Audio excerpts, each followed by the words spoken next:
Evening.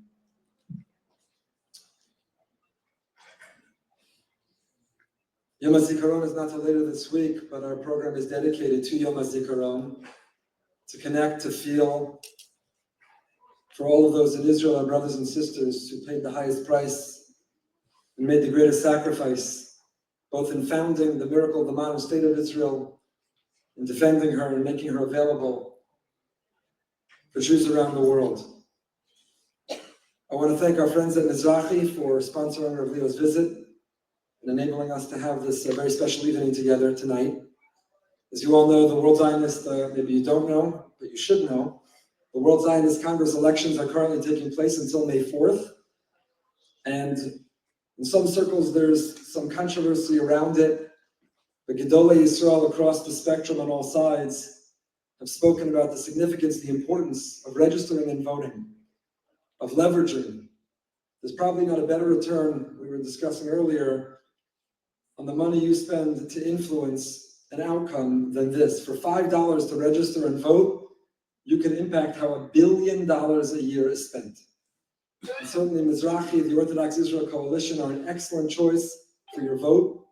And should you want to vote for another coalition that speaks to you, but that keeps the money in the right, what we'll call the correct, I don't mean right, correct, maybe right, hands, but that's a responsibility and an opportunity that would be a real shame to miss and to neglect. If anyone needs the $5 to register to be able to influence the $1 billion a year, let us know. We're more than happy to sponsor if that will be the difference. But to vote, Mizrahi Orthodox Israel Coalition, or any other slate that is meaningful and that resonates for you, please do so. And again, we're grateful to our friends at Mizrahi for all they do, but for making this opportunity for us. Rabbi Leo Dee also brought some copies of his book, Transforming the World, The Jewish Impact on Modernity. Very generously, he donated them to the evening. $15 a book that will go to our Israel Fund, through our discretionary fund to make a difference in Israel. He's generously donated the books. I have a copy I've had for a little while, and it's well worth the read. $15 is an enormous bargain, and that money is going directly towards Israel. So first come, first serve. You'll be able to come up afterwards. They're available, and I'm sure that he'd be happy to inscribe it for you. You didn't come here to hear me tonight, and I don't want to take much longer in introducing Rabbi Leo. But tonight is very meaningful for me personally.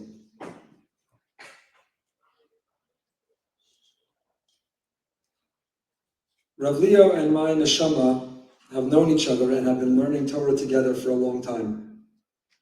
Sometimes your neshamas can be talking and learning and connecting, and you don't even know it.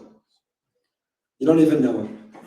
The truth is, it's not only our neshamas. Several years ago, we even had an email correspondence, but in the sea of email correspondence, probably in both directions, it wasn't necessarily the forefront of our mind. But 2 years ago, this past Chol HaMoed, we've just marked the Yurtzeit. While those in Israel, before there was a war, were enjoying their Tiyulim, Chol HaMoed, exploring the beautiful land of Israel, as were the Dee family in 2 separate cars, Hamas terrorists, Yimach Shemam v'Zichram, opened fire, and so abruptly and quickly stole from this world 3 bright lights, 3 stars, 3 gems of individuals, 3 members of Rav Leo's family. His wife Lucy, Hashem Yikom Tameh, and Maya and Rina. And in the funerals that followed, Rav Leo referenced where he was drawing strength from. There's an Amunah shir that's given in this place called Boca Raton that he listens to. And my phone blew up of people who said, "Are you watching these funerals in Israel? Did you hear what was just said?" And immediately, of course, I felt so connected, and I flew to Israel, and we spent time during the Shiva, and I've spent a lot of time since, in person, and through WhatsApp voice notes, most of which I wake up on many mornings to a voice note from Rav Leo that goes something like this: "When are you moving to Israel? When are you bringing your community? What are you waiting for? You're stopping Mashiach. You should be here already. And why aren't you here yet?" And I say, good morning, Rabbi Leo, I miss you, how are you? What's new? He'll tell you, and he may say it tonight, I hope he won't. There's much more important things to talk about, that he still listens to that shir. The Emunah shir is an easy shir to give. It's easy. It's easy to sit in Boca Raton. It's easy to open the beautiful Sfarim of our Torah. It's easy to deliver shirim that are theoretical and talk about delayed flights and traffic and lost luggage and embracing your place and leaning into Emunah.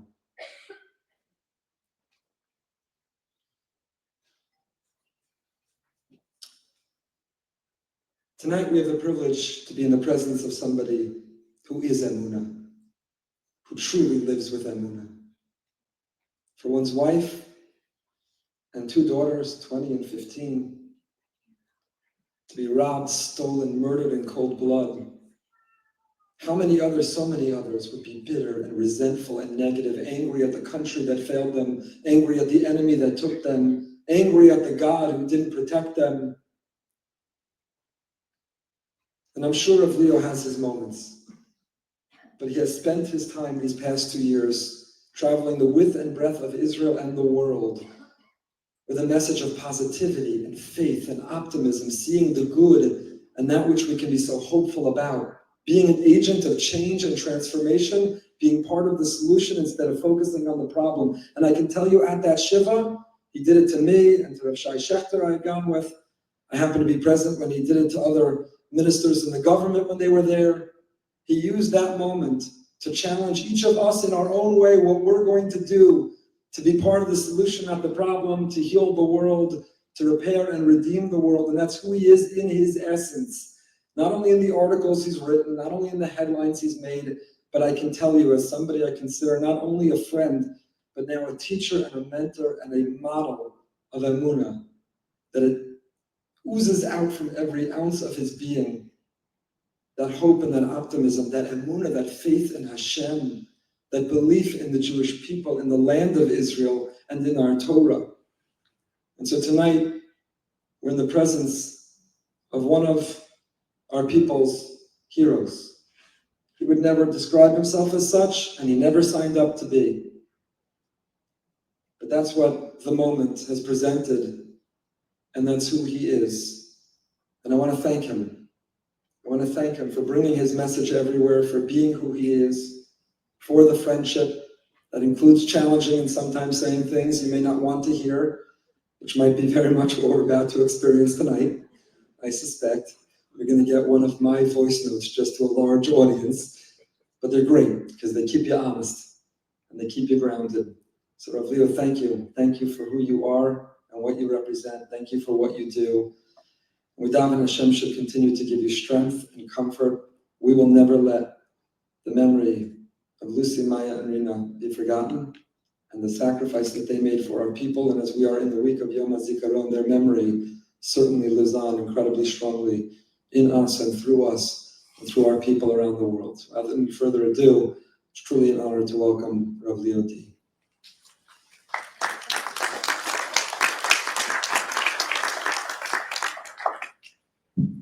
Well, I can't, I'm speechless in the presence of my Rebbe. I feel like any chassid would be standing in front of a bunch of Rebbe making a sermon. I feel like some of my new friends from Century Village would have felt if they were standing up giving a shiur in front of Rav Soloveitchik. But it's an honor to be here, not just in Boca Raton, but also in this colony.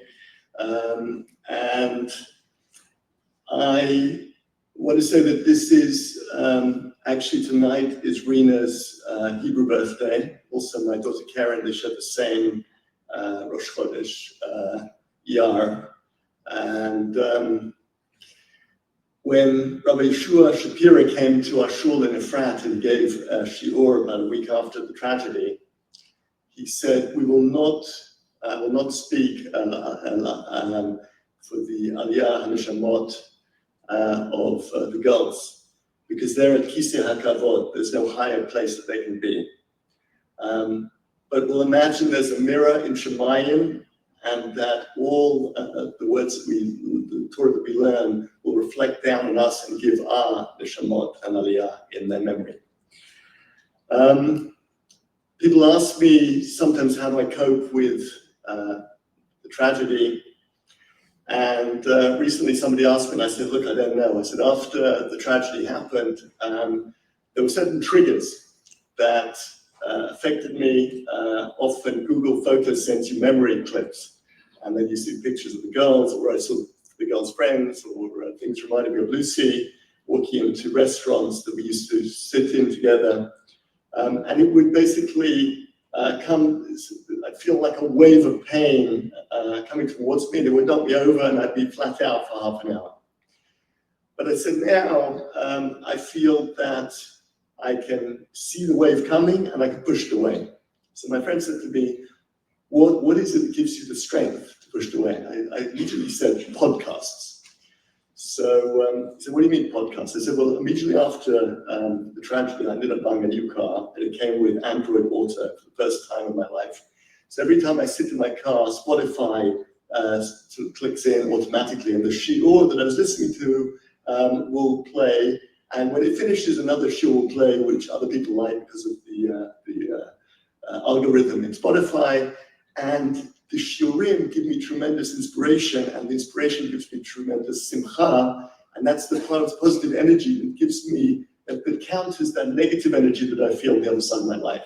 And it's those podcasts which play a huge part in my life, and many of them are Rav Ephraim, and so he's constantly giving me chizuk throughout my week, and it's just really tremendous. And I learned once, I'm just keeping on time, I learned once in I think a Chabad daf Shavua, that the Torah has two qualities: water and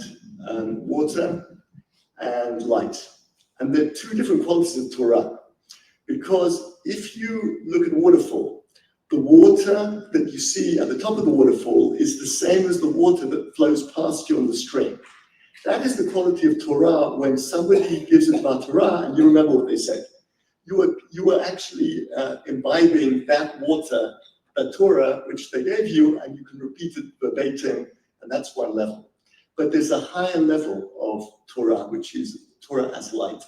What is Torah as light? Torah as light is, the sun is shining, and I think Rav Ephraim's talked about it sometimes, but it takes about 8 minutes, I think, for the photon to arrive from the sun. So the light that you're seeing in the earth in front of you is not the light that is currently being emitted by the sun. And this represents another quality of Torah which is much more powerful than water, which is that when somebody is giving Dvar Torah, they will be making connections in your mind between ideas that you were struggling with for maybe weeks or months or even years, your whole life. And suddenly an idea which has nothing to do with what they're talking about will suddenly become clear. And so listening to shiurim is a tremendously valuable thing. I think probably everyone in this room does anyway, but the more you can listen to shiurim and replace other wasteful activities in our lives, in my life as well, the more you can be inspired. But it actually helps you to understand who you are and what you're meant to be doing, and it can give you tremendous ideas. So I sort of apologize to Rabbi Ephraim because I intend to talk about emunah, and I feel like my Rebbe, who's taught me so much about emunah over the last 10 and 15 years, and how many years this year has been going, I feel it's a chutzpah and insult, but with your permission, I will continue. And I feel that I have to give a warning to people that if you like what I'm saying, then it was all from Rabbi Ephraim. And if you don't like what I'm saying, it's all from me. But it's very difficult when you listen to shiurim, I don't know if other people feel the same way, to remember what is your idea and what's their idea. Because at some point your mind merges with the Rav, and then at some point you really can't even tell whose idea it is. But I wanted to critique Rav Ephraim's famous statement, which is, you are where you're meant to be. Not because I disagree with Rav Ephraim, but because he shone a light which revealed things to me that I wouldn't have otherwise seen. As I say, if you like this idea, it's 100% Rav Ephraim, and if he doesn't like it or you don't like it, then it's all mine. So what is emunah? I think I struggled with understanding what emunah is. I have listened to these shirim, but is it a muscle? Is it a process?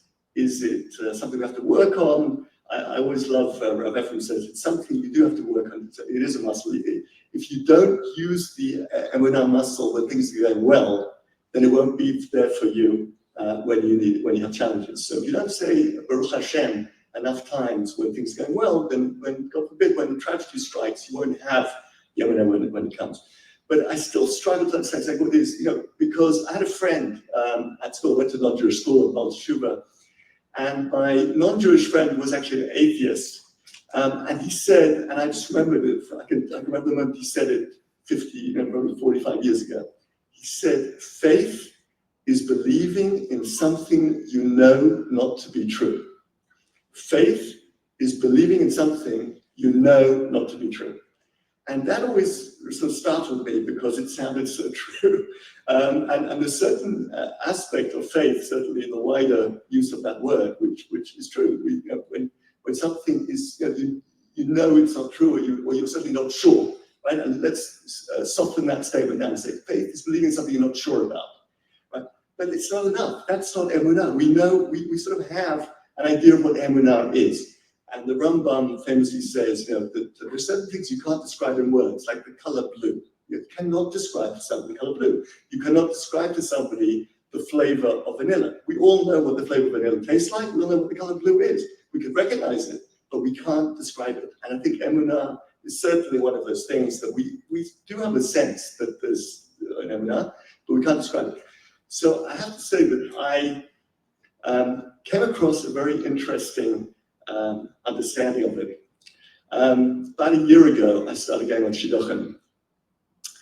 And part of this was many shadchanim from Israel started approaching me, sending me suggestions and organizations and people I didn't even know who they were. And I've sort of developed in the last 2 years a process where people ask me to do something, I do it. I don't usually ask them any questions. Will you speak here? Yes. Will you travel here? Yes. And I'm very reactive in that sense. So somebody sent me an invite to come to some sort of what they call Perik Bet, Perik Bet, Shlav Bet, Perik Bet, I think they call it, which is second marriage group in Israel. So basically, they have a speaker every couple of weeks. Maybe it's a good idea for anyone here who's looking to try and create this type of this system. Beautiful idea. They invite a speaker every couple of weeks, and people rotate around their homes and invite a group of 30, 40, 50 people who are divorcees, widows, on the second marriages. They come, they listen to the speaker, and it doesn't feel so never because you're going to hear the speaker, you're not really going to meet other people. I was a never because the first one I really thought it was about the speaker, so I turned up at 7:30. I was the only person there for about the first hour. Then they all started streaming in, and the speaker didn't turn up until 9 o'clock. And I felt like a complete never. But anyway, one of the speakers, generally they were religious, they were all religious singles.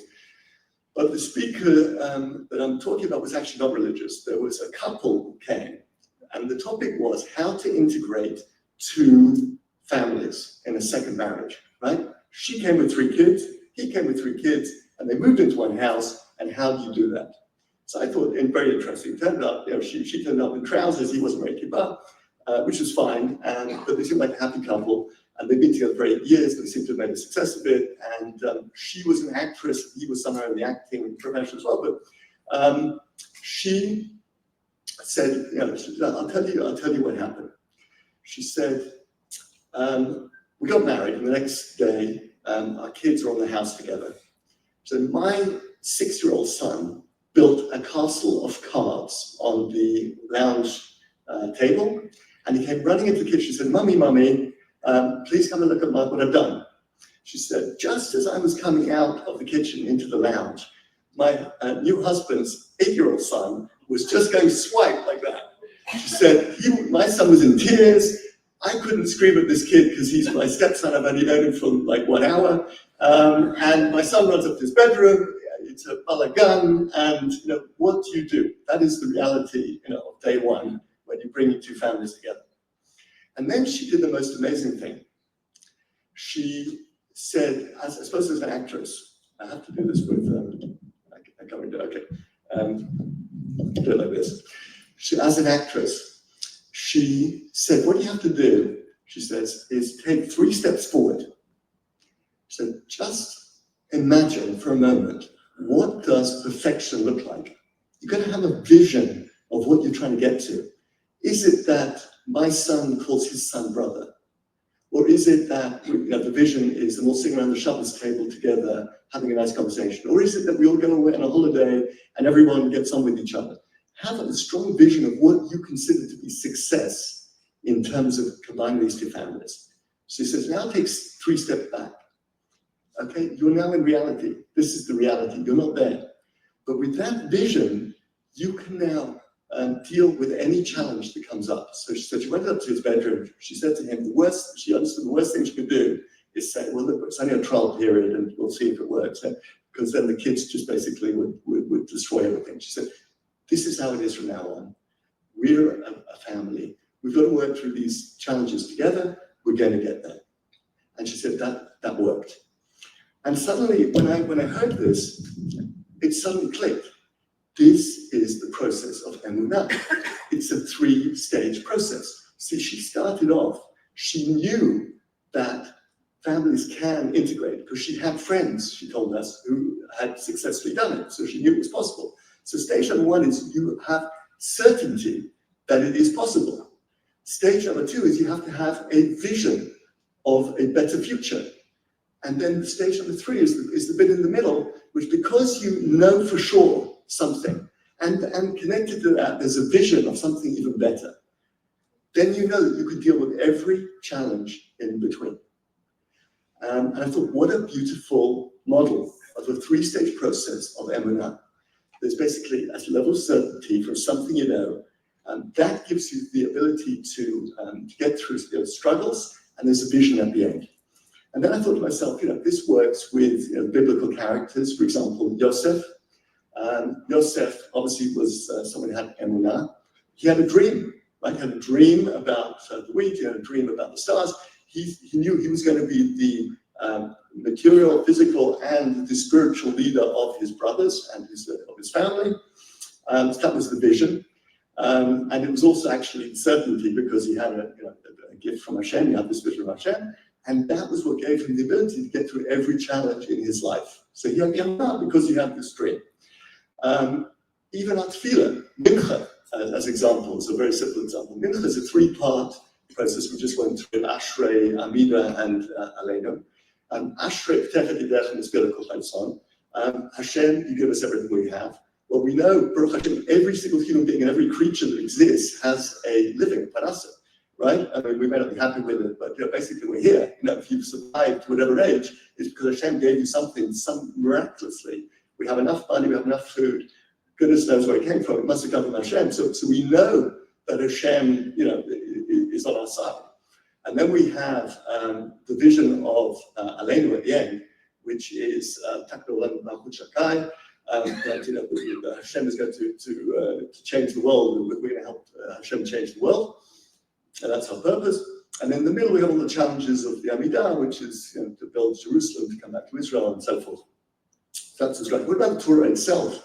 The Torah itself is a book of emunah. Starts off with Bereshit, right? We know that there's Hashem because we exist, right?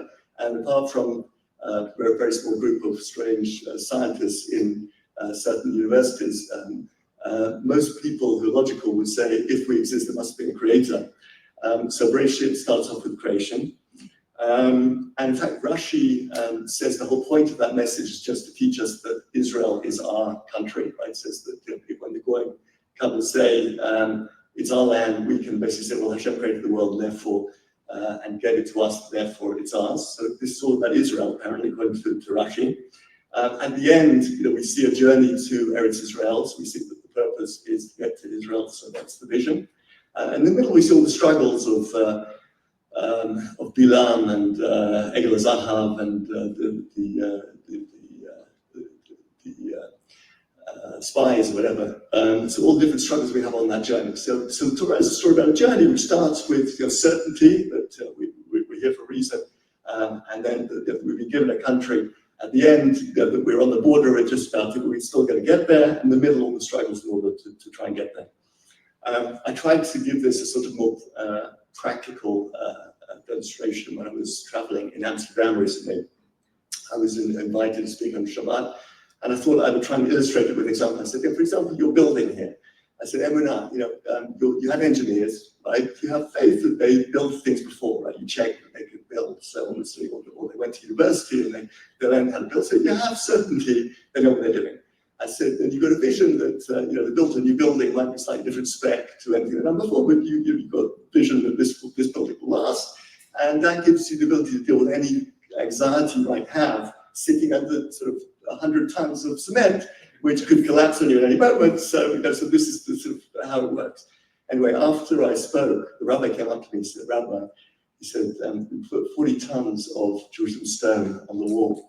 He said, last week, he said, they came in and discovered there were cracks in the foundations. So we're currently spending a lot of money trying to, you couldn't have chosen the worst example. Anyway, so I want to take, based on this idea, I don't know whether my Rebbe even accepts this concept of the three phases of Emunah, right? So certainty, uncertainty, a vision, and in between, because of the two, you're able to deal with any struggle. The statement, you are where you're meant to be, okay? You are where you're meant to be. Is that true in terms of, is that a statement of Emunah? If it's the same Emunah, basically it has to be linked to certainty and a vision of where you're going. So for example, I know I'm a great mathematician, therefore I have Emunah that I will sculpt beautiful sculptures, right? Doesn't necessarily connect, right? So if I'm sort of sitting in a sculpturing room trying to build a beautiful sculpture, it may be that I'm not where I'm meant to be. I may meant to be in front of a computer doing an analytical model. There's a country out there in Africa which has the highest murder rate in the world and the least morality, and they take Israel to the ICJ and accuse us of genocide, right? So, are they where they're meant to be? In the ICJ, taking us to court, it may be that there is no link between their credentials and what they're trying to prove.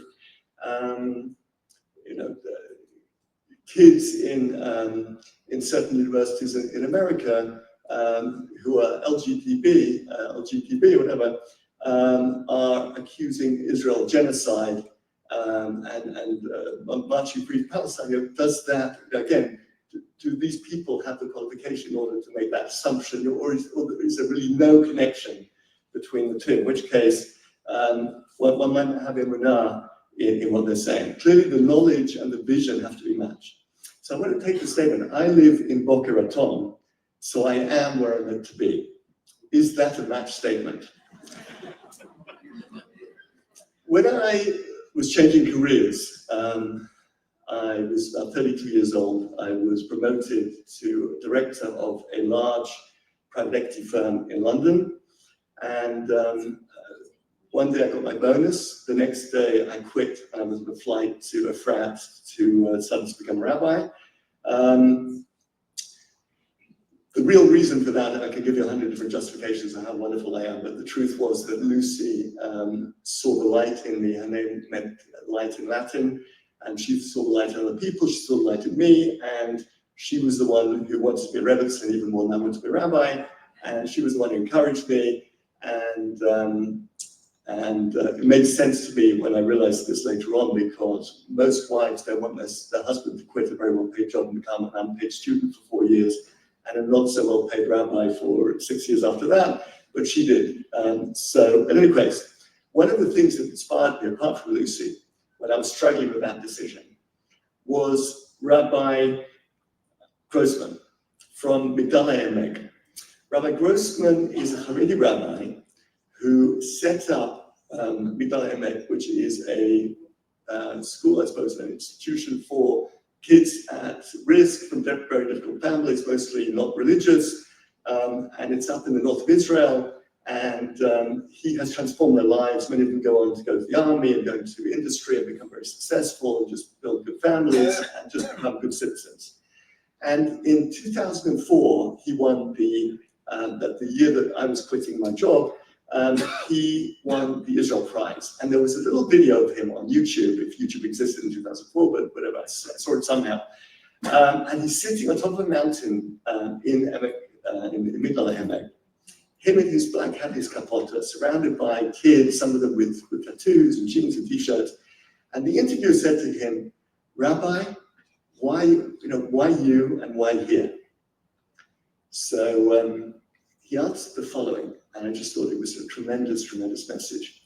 He said, "I was standing at the age of 18 in Mesharim, and I was looking around, and I asked myself, do they need another one of me here?" And I answered myself, no. So then I asked myself, where do they need me? Where do they need me? And I thought this was such an inspiring idea, because up till now, I was the great student in the school, and therefore I got great A levels, and therefore I went to Cambridge, and therefore I took the best paid job in private equity. And then to my life, I never made a decision in my life. I just basically was on this sort of production line. And I've been told, if you're good at something, you can make money out of it, then you should basically do it. That's what you do. Wherever you could make the most money, wherever you could be the most successful, that's obvious.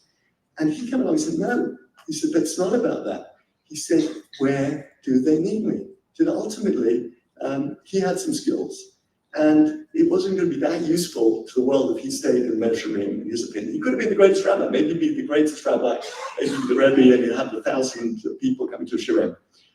But he said, where do they need me? And somebody else can do that.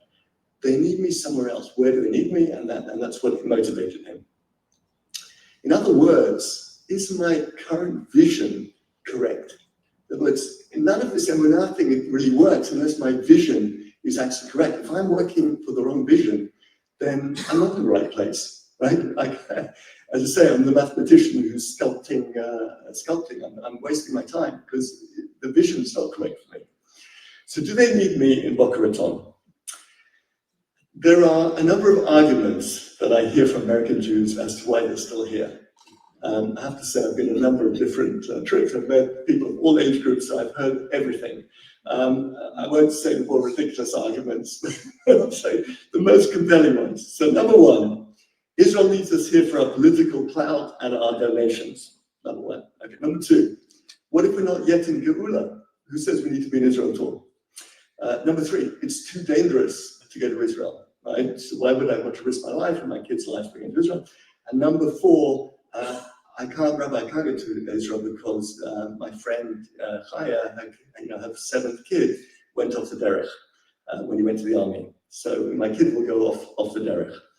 So I want to answer those four issues and see see how much truth there is in them. So Israel needs us here for our political clout as American Jews and for our money. Well, first of all, the money. It's an interesting fact that in 1973, the GDP of Israel was $11 billion. $11 billion.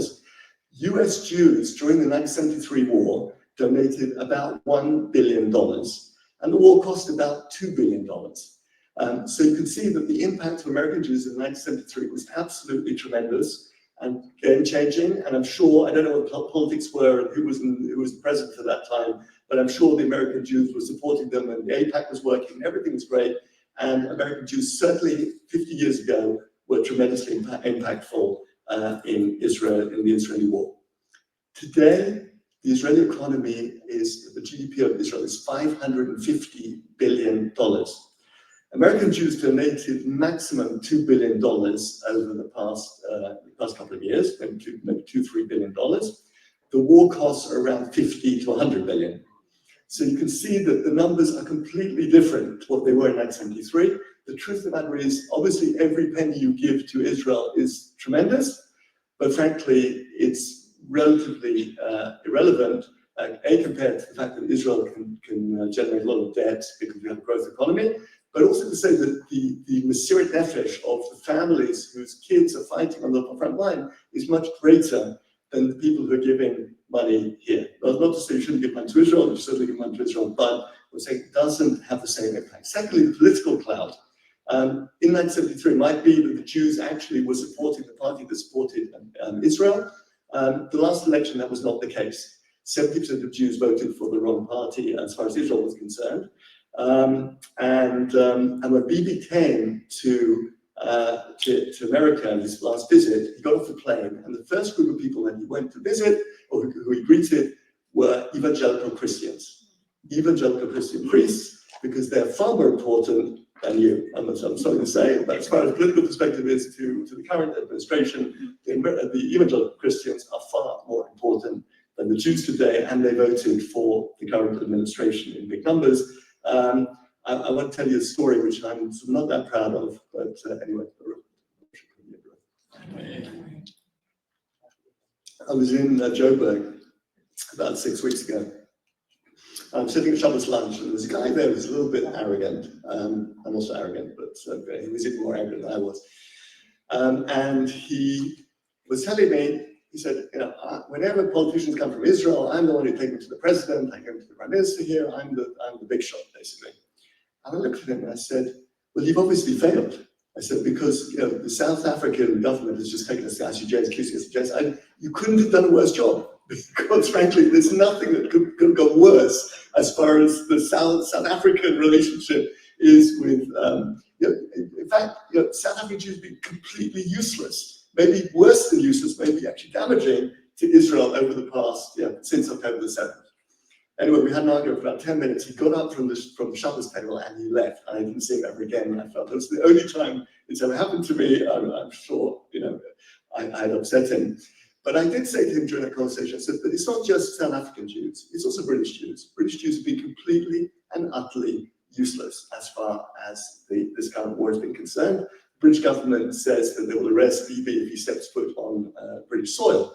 And the French government as well, completely, the French Jews have been completely useless in terms of affecting Macron. And the American Jews as well, as far as the Biden administration was concerned. Bibi had his hands tied together, couldn't do what he needed to do, and basically many more people were killed. Unfortunately, many soldiers were killed because of those decisions that were made by your administration. I have a friend of mine who works with PTSD soldiers, and he said to me last week, actually, he'd just been treating them. He said the biggest thing that's affecting these soldiers today is that they saw their colleagues being killed in Gaza, going house to house, and they asked me all the time, why were they going house to house? It wasn't necessary. These boys were killed for no reason whatsoever, and it's that purposelessness which gives them this PTSD. And they were sent because certain administrations said, you can't bomb the house unless you checked it out or whatever. And so our boys were sent as literally to the slaughter because of that. So the argument that Israel needs American Jews is not true, unfortunately, anymore. Since October the 7th, it is just not true. We don't need you here. We need you very, very, very much in Israel. We need you to return home. By the way, it's not just me saying this. Rabbi Herschel Schechter, who may be known to some of you here, spoke at the RCA conference about a year ago, and he was asked a question by one of the rabbis: to what is the extent of mitzvah, milchemet mitzvah? Okay, the mitzvah of milchemet mitzvah, the requirement to fight for your country, to what extent does it go?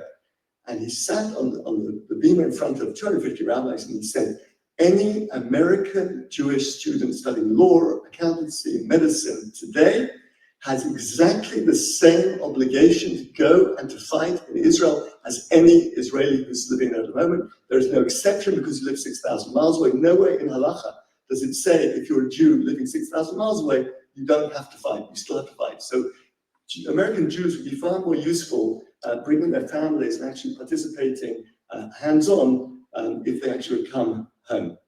The second thing that people say is, what if we're not yet in Geula? Right? What if it's just a blip? What if this, God forbid, Israel's destroyed and maybe there's another attempt, whatever. So there are a few facts which have to be stated. Number one, there are about 15 million Jews in the world today.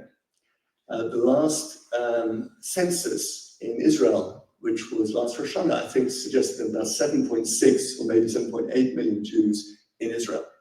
You don't have to be a mathematician to figure we passed the midway point, or we're very close to passing on the midway point.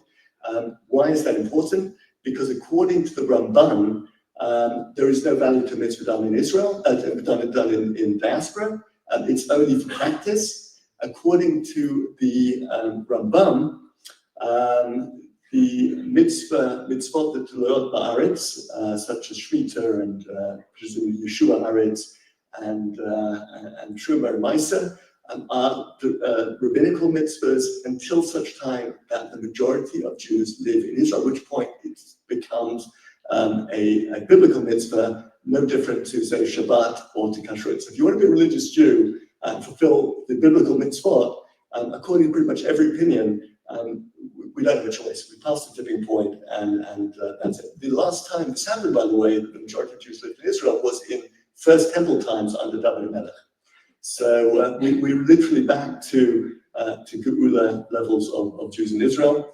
The second thing to say is that the only thing that's holding Geula back is you. So the argument that we're not yet in Geula is a little bit cyclical, because if Jews came back to Israel, then we would just be straight into Geula.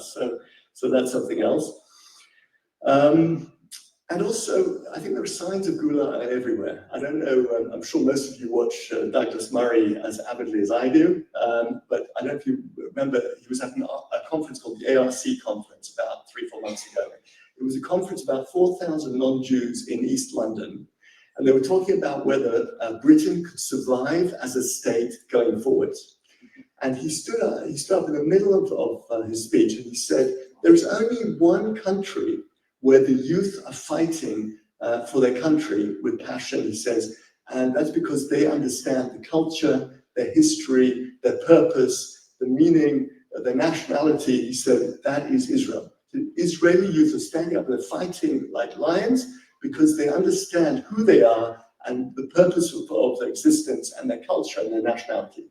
He said, if the only way that Britain can survive is if Britain learns from Israel. And 4,000 people got to their feet and gave him a standing ovation. Israel is or the goyim, is light unto the nations. I mean, we've never seen anything quite like this before. Another example, Grant Shapps, who was the previous defense minister of Britain, stood up about a year ago, before he was actually the Tory, the conservative defense minister. And one Motzi Shabbat, I remember looking at my media flow, and he made a speech where he said, Britain needs to do 3 things in order to survive. He says, number 1, we need to spend more money on defense. Number 2, we need conscription. And number 3, we need a change in culture. And then when I thought about it, I thought, this is fascinating, because number 1, we spend more money on defense. Britain spends a couple of percent of 1% of GDP or something on defense, and Israel, 5%. If Britain would spend more money on defense and have to spend less on healthcare, less on education. Israel has the most effective healthcare system, bang for your buck, in the world, and probably one of the best education systems as well in terms of cost. If Britain were to spend more money on weapons, they would have to adopt more, they'd have to become more like Israel in many other aspects of the way they operate. Number 2, conscription. There's only one Western country that has conscription for men and women. And in the modern world, anyone adopting conscription would have to be egalitarian. So by saying that Britain was going to adopt conscription, he's saying Britain has to be more like Israel. And then nobody understood what he meant when he said we need a change in culture, until a few months later they did a survey. They asked Generation Z, would you fight for your country? And 14% of the Generation Z said yes. And that's what he meant. He said, if you don't get the youth, like in Israel, standing up and volunteering, so then you're not going to win either. And then there's just amazing things that are going on in Israel, which maybe this community, I'm sure this community has as well, but I just want to tell you, Monday of Pesach was the first day of Chol Hamoed Pesach, which was obviously the day of the tragedy 2 years earlier. We commemorated the art sites already in Adar, so we didn't really have to do anything, but one of the boys the 12th graders in a frat called me just before Shabbat, before Pesach, and he said, we'd like to do a musical Hallel in memory of your girls on Monday morning. So I said, fantastic. I said, but it's like 5 minutes for Shabbat. I said, and you talk, and Chag goes out on Sunday night at 9 o'clock. I said, you want to ready for 8:30 on Monday morning. How are you going to do it? I said, don't worry, that's fine. So I said, go ahead. So Sunday evening, they sent out WhatsApp to the youth of Ezra, whatever in the frat. We turned up as a family at 8:30, 150 youth. There was a kid there, Binyamin Blank, who's an amazing musician. He played the musical Hallel. We had the people laning, we had people davening, we had dancing and singing. We had a rabbi from the local school who's like a world-class Baal Shir, and he gave a shiur. I mean, it was a world-class memorial service, if you can call it that. It was a musical Hallel, which was organized in 5 minutes. And I said to my kids, I said, isn't it just amazing? I said, we are part of a culture, just a religion, a culture, where everybody come together last minute. They know the tunes, they know the songs, they know the dance, they know the laning, they know the davening.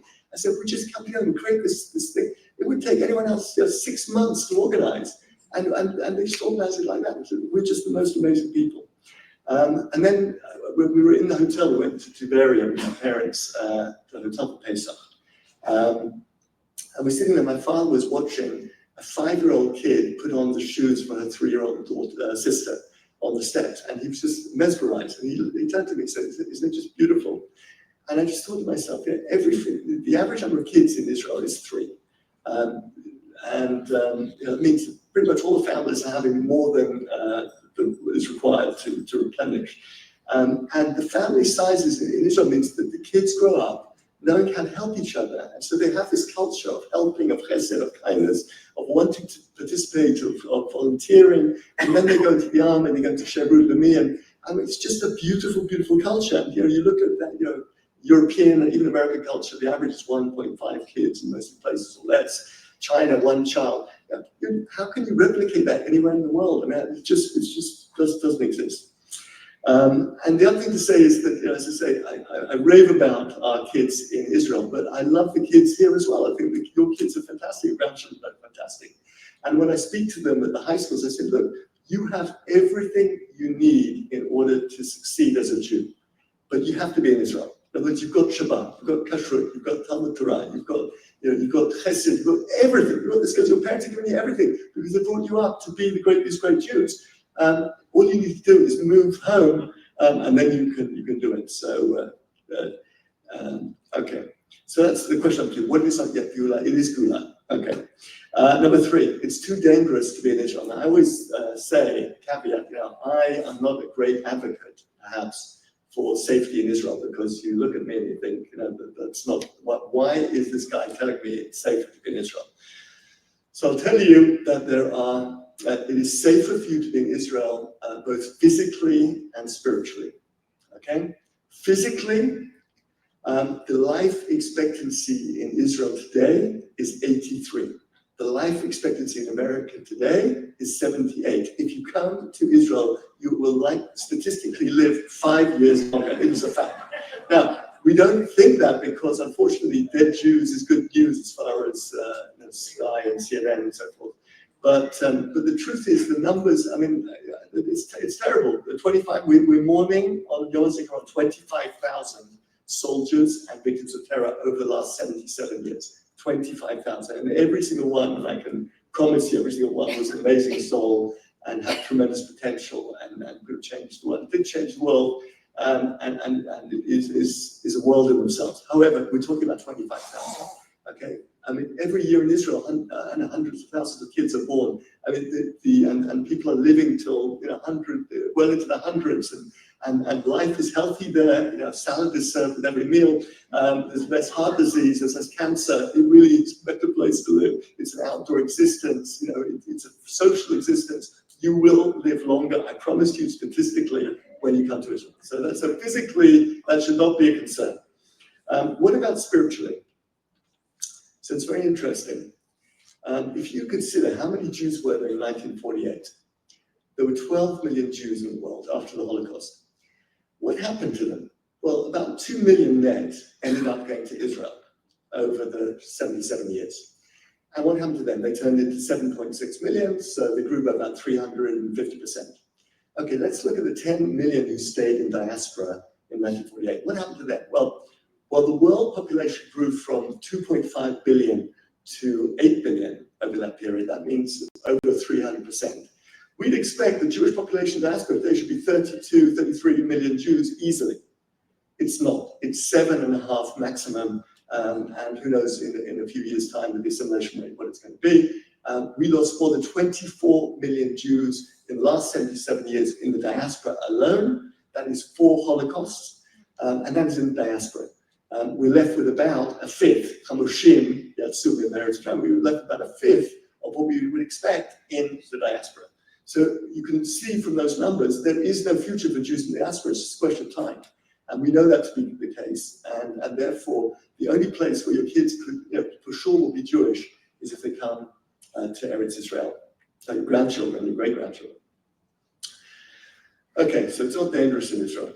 The last question I asked is, my children will not be religious. I hear this a lot from people saying, I hear, Jaime went to Israel and one of his kids went to the army and that's not religious.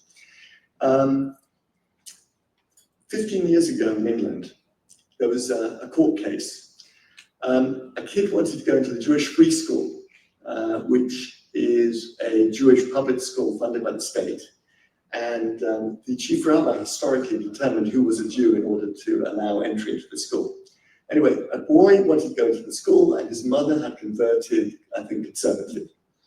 So they rejected him. His mother appealed to the court. It went up to the High Court. The Bet Din in London spent £1 million defending the case. They lost. The court said if he wants to be Jewish, he's allowed to be Jewish. He has to go to the school. And from then on, any non-Jew who said they were Jewish was allowed to go to any Jewish school that was state-funded in England. Anyway, at the time, a colleague of mine in the rabbinate, Rabbi Naftali Brower, said to me a very interesting thing. He said to me, I'll tell you what's going on. He said, it's true that there are 5,000 religions in the world today.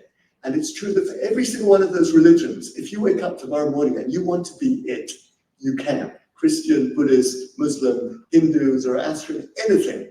You wake up tomorrow morning, you decide you want to be it, you can walk into their church or mosque, and they'll be only too happy to have you. There is only one religion where that is not the case, and that is us. He said, because the entrance requirement for Judaism is not a religious entrance requirement.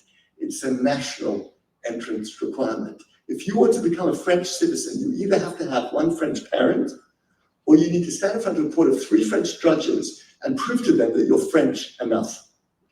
The entrance requirement for Jews is a national entrance requirement. We are B'nai Yisrael in Eretz Yisrael. We are the Israeli people in the Israeli country. Now, it got confused 2,000 years ago when we wrote the Mishnah. And the Mishnah was written because we were going into exile. And it was very dangerous. And we knew it was going to be a long exile. And the rabbis wisely created religious concepts in order to protect us outside of our country. But now we've returned. And now actually those religious concepts, so those national concepts are also very important. Not to say the religious concepts are not important, they're very important as well, but they're an aspect of the national. So the mitzvah of fighting in a war is halachically Tocheh Shabbat, Tocheh Kashrut, Tocheh Talmud Torah. It's more important than Shabbat, it's more important than Kashrut, it's more important than studying Torah. You're meant to get up from from your studies, you're meant to break Shabbat if necessary, you're meant to eat whatever food you have to eat on the battlefield, and you're meant to fight. Okay, that is the most important thing that you could be doing. So what if, I just asked this question, what if this Chaya's son, 7th son, who went to the army and became Chiloni, is actually more religious than her other son, who stayed in Lakewood and still just studying here, but not fighting in the war? When according to Rabbi Hershel Schechter, he has the same chiyuv as her son. I'm asking a question, I'm not making a value judgment. I think that there's a place for people to study, I think there's a place for people to fight. But I'm saying, who are we to make that judgment that somebody who died in Kiddush Hashem, and we know this instinctively, we all know this, that these soldiers who died in Kiddush Hashem, even if they weren't Shomer Shabbat, they're sitting at next to Kisei HaKavod. So according to Hashem, these people are the greatest of the great, right? These people at the Nova Festival who were killed, right, in Kiddush Hashem, right, according to our sources, are sitting on Yad Kisei HaKavod. Now, is it just random that Hashem found 400 people at an Nova festival and elevated them to his Kisei Kapot? Or did Hashem have a plan? I like to think that Hashem is a little bit more thoughtful. So for some reason, to Hashem, these people were tzaddikim. To us, if we'd have met them the day before, we would have said, goyim, maybe, who knows. But to Hashem, apparently they were the highest of that. So I don't think we can judge. And I think that the mitzvah of living in Eretz Israel is a tamidit. I mean, something you're doing all the time. It's a bit like a mikveh, or it's like a sukkah, or it's, you're just doing it the whole time. So, so how can we say that these people who are immersed in Eretz Israel, who are building up the economy, who are fighting and saving the lives of everybody else, I'm Israel, not just protecting the Israelis, protecting all of us here, how can we say they're less religious than somebody else who we consider to be more religious? I think it's important to ask that question. So, what does the Torah say about what we're meant to be? My Rebbe and my teacher, Rav Jonathan Sachs, once said, the Torah is a tragedy. It's a tragedy because it's a book about people who leave their homeland, they go into slavery, and they spend the rest of the book trying to get back, and they never get there. They never get there. It's a tragedy. He said, but it's a tragedy where we can write the happy ending. So the Torah is a book about our journey from slavery to freedom and to this promised land, and we never get there. And as I said before, Rashi makes it clear by his first commentary on the Torah. The whole book is about our journey to Eretz Israel. He says it at the beginning. He says, why do we even have Bereshit bara Elokim? Surely we just start with the journey, which is the beginning of the journey out of slavery to the promised land. That's the key part of the story. The whole first part of the book just comes because of Eretz Israel, because in order to prove that when we get to Eretz Israel, it's actually ours. So according to Rashi, yes, the whole Torah is that story about our journey to the promised land. By the way, how many times is Eretz Canaan or Hamakom, whatever, mentioned in the Torah?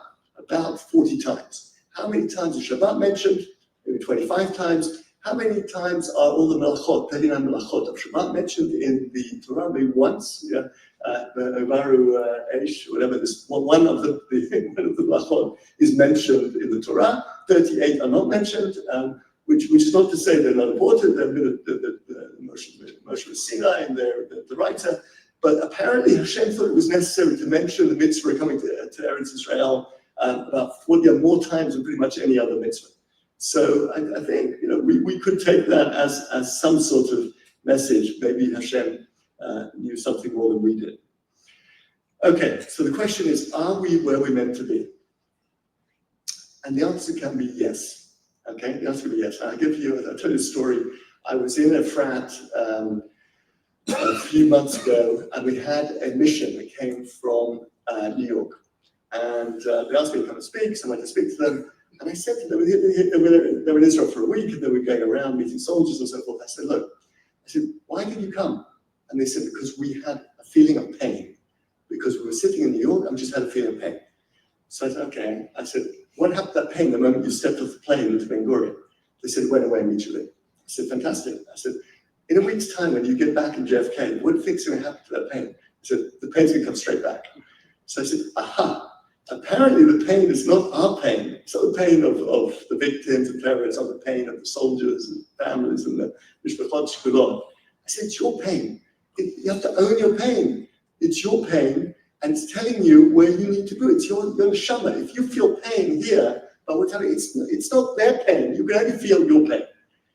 The pain is you understanding and your neshama telling you that that's where you have to be. And pain is a gift. I can tell you that. I'm not such a tzaddik to say that pain, or what causes the pain, is always a gift. Although I think in Olam Haba we'll discover that's also true. But once you have pain, it's always a gift. If you have a pain in your leg, it's a bracha, because it's telling you to go to the doctor, have it checked out, have a scan, and they could find something, God forbid, that's serious, they could treat it. But if you didn't have the pain and you had the same problem, God forbid, it could grow and it could kill you, and you wouldn't ever know about it until it was too late. The pain is a gift. I always tell a story about a year ago. I had the first Shabbat without my kids, without Karen and Tali and Yehuda. And They were all out for Shabbat. Up until that point, for the first year after the tragedy, I always had at least one of them, usually 2 or 3. And then I had one Shabbat. They weren't there. So I came, so I organized Friday night dinner with friends and Shabbos lunch with friends, and I decided not to organize super shlichit. And I came back after Mincha on Shabbat to an empty house, and I cried. I cried for half an hour. And at the end of half an hour, I thought to myself, why am I crying?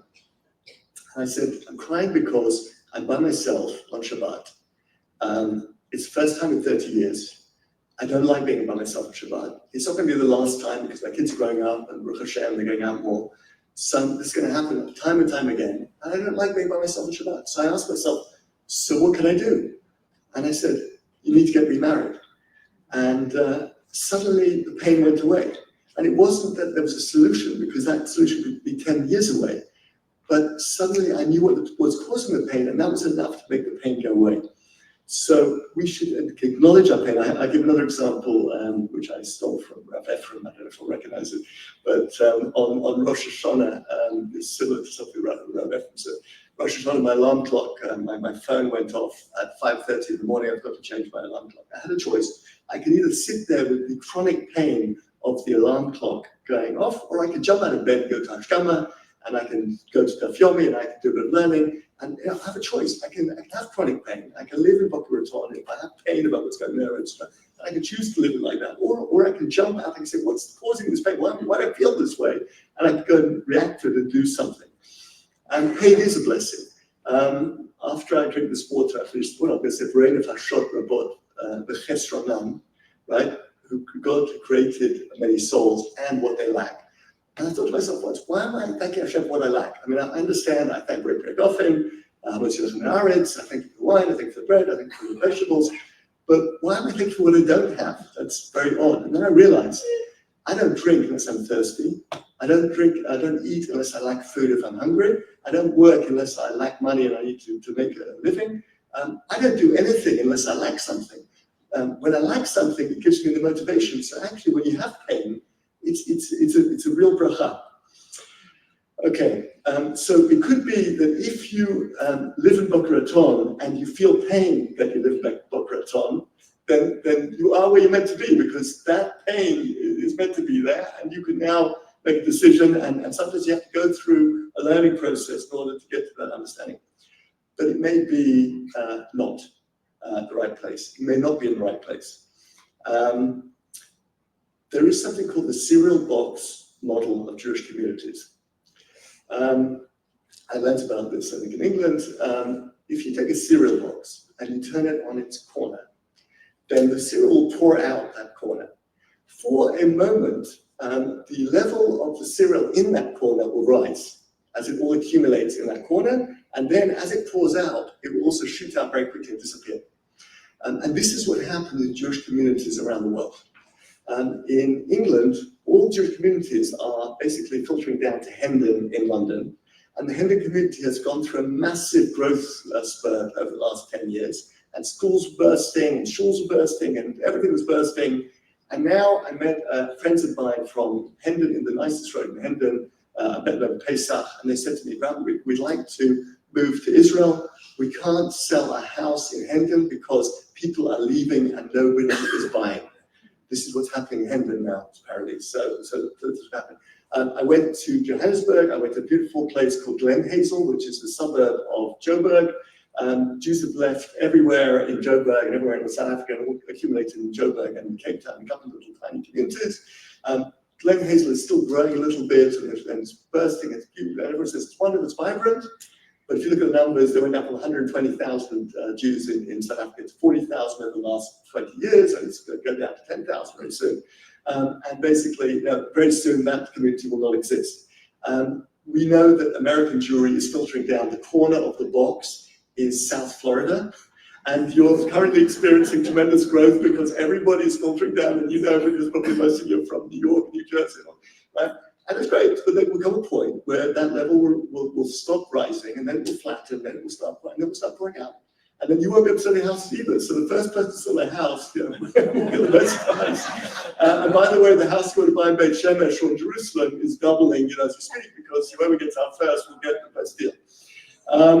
So this might not be the right place. And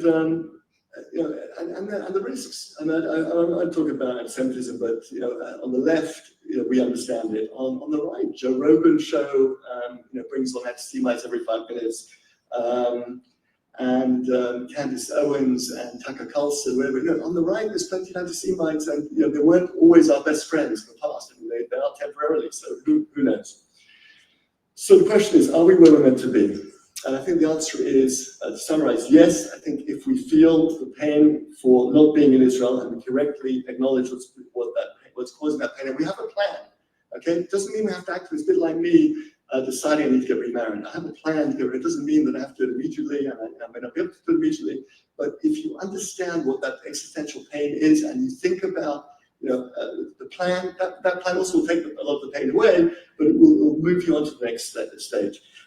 Yes. We are where we're meant to be. If we understand that our stay in Florida is a stepping stone to being in Israel, you managed to leave your home in New York or New Jersey, you managed to make the transition to Florida. This is like an easy sort of stepping point to come to Israel. If you could make that journey, which was 1,000 miles, you can make the next journey. So yeah, this is educational, definitely.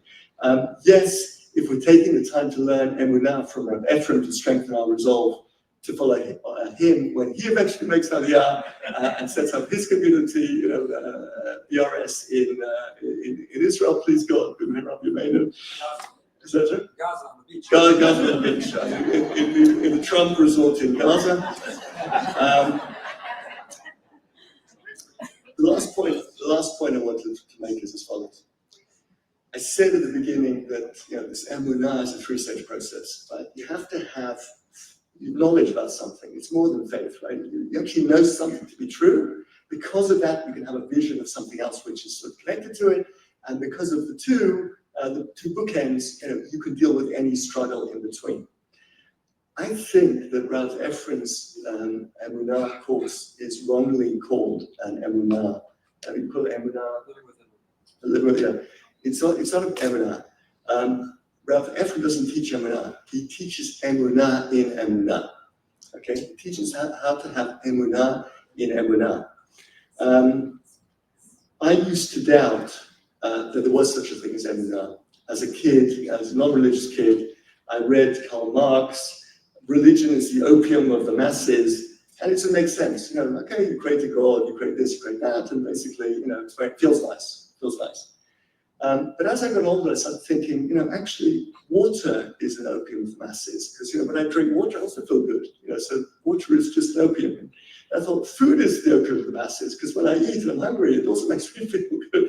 So maybe, so the fact that actually believing in Hashem and believing in the Torah, maybe it's also good.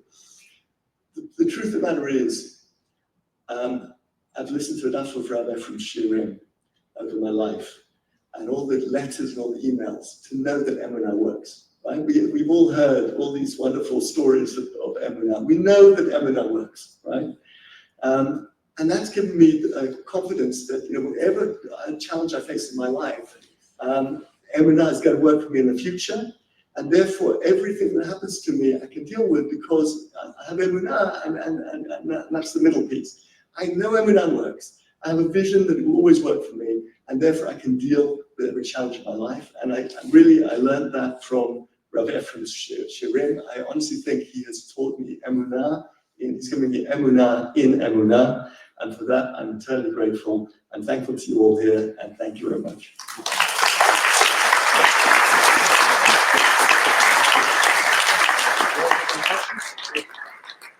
We have a couple minutes for questions. If anyone has any questions, just a couple minutes. I'll remind you again, the book is available. $15 goes to our Israel fund. There'll be a Marav right afterwards in the shul. We'll leave a couple minutes if anyone has any questions. I think he's willing to address not only about are you in the right place, but is the book, by the way, a couple of just things. That book is about, it's quite a popular topic at the moment, how Judaism created Western civilization. That's something which Melvin Phillips talks about, Douglas Murray talks about. But I read it 8 years ago, but I actually tried to link exactly how each mitzvah led to civilization in the West. So it makes that connection, which is not necessarily so obvious. How is it that us doing these strange mitzvot actually impact the West? And one last announcement, which I was asked by Corinne. My next book, Please God, which is written and they've currently got to publish, and it will take a year, is about Emunah and Tefillah. And anyone who wants to dedicate, have a dedication to it, please speak to me or to Rabbi Ephraim maybe, and we'll put you in touch with Corinne, who'd be happy to speak to you about it. Anyway, any questions? Thank you. Yeah, so Efrat was established by Rabbi Riskin with a whole bunch of families moving all at once. And Rabbi Goldberg and us all want to go together, so you got someplace for us? I have to say, I've just spent a wonderful Shabbat in Century Village, which seems to me like a summer camp for over 55s. And I think if they could build that in the Negev, I would certainly want to have a unit there as well. So, something else you reminded Rabbi Ephraim said as well, if you can vote for voteoic.org and you pay your $5 a vote for Mizrahi, which is slate number 5. Your $5 could actually give $10,000 to Mizrahi. Every vote actually transfers, I think, pro rata, could be up to like $10,000. So it's really a tremendous. Think about giving $10,000 tzedakah for the cost of $5. It's a good investment. So please think about it. One question? Okay. So one of the difficulties that people have in making Aliyah is through the Sochnut. Okay, the Sochnut has made it very, very difficult for people to make Aliyah. Okay, I think there's nefesh b'nefesh. And if you really have a specific problem, I've got a friend of mine, Efrat, who deals with complex problems, health problems, Aliyah problems, and I'm happy to put you in touch. Yeah. Okay. Very good. Thank you very much.